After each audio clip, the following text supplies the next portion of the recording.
ഒരു രാവുകൊണ്ട് തന്നെ അള്ളാഹുവിന്റെ സഹായം ലഭിച്ച ഒരു അത്ഭുത സൂറത്തിനെ പറ്റിയാണ് ഇൻഷാ അള്ളാഹ് ഇന്ന് നമ്മൾ ഈ മജ്ലിസിലൂടെ പറയുന്നത്.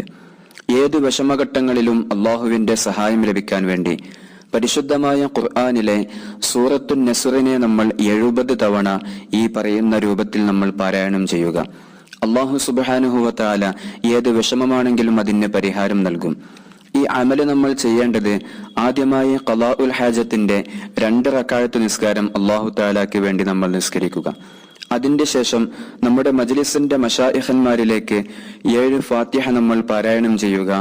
7 ഫാത്തിഹ പാരായണം ചെയ്ത് 70 തവണ ഇദാ ജാഅ നസ്റുല്ലാഹി വൽ ഫത്ഹ് എന്ന സൂറത്തിനെ നമ്മൾ ഓതുക.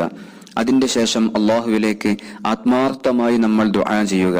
ഇങ്ങനെ 21 ദിവസമാണ് ഈ അമല് നമ്മൾ ചെയ്യേണ്ടത്.